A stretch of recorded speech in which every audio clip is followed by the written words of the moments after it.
Shubor nakaslem jong unongsan Hima. Kiborpet borpenyat ka Blooming Buds Preschool Mosa Lingkat Joai ha ka khat Sautrik Urisau kila Pynlong da ka educational field trip da ka bayalam ki khanna ha Joai Fire and Emergency Station kabadon ha Salani Colony mi mentudu ha Joai Police Station Yaumusiang pada ha District Early Intervention Center Panaler. Kakong ares nong kendri ka administrator ka BBPS kalay thu baka thong jong kani ka program ka long ban kring ya ka jingmut jing perkhat jong ki khna omtang ban sngap ikijing batay hapo school henrei ka ban long ru ka lenti ban aimen sim bat sandur yaki ban long ki khna ki bashlur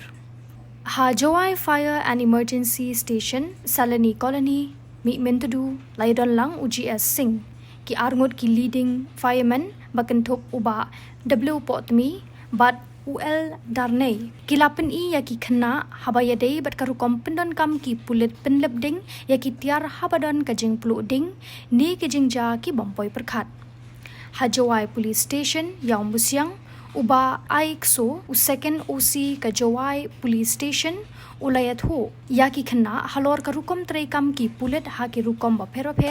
bat layat ho ru ya u emergency number iwe R but iwe not ne ki number ki ban pensuk ban yakren bat ki pulit ha kanu kopor badon ka jingsha thombo re ki khna ha ki rius new katba ka District Early Intervention Center Panaliar ladon bentalang da ka Dr. Handaka Suting kabala batay syapang ka rukom trekam ka District Early Intervention Center bat pin iru yaki khna ha ka bayde bat kitiar kitar ba penon kam haba pet benya yaka kot ka khya jong ki khna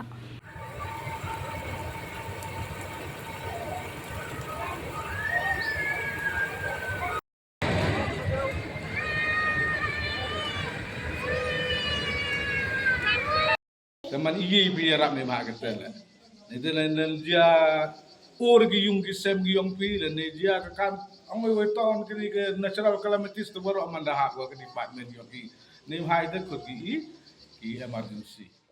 I'm very grateful for your service. Now, everyone, please say thank you. Welcome.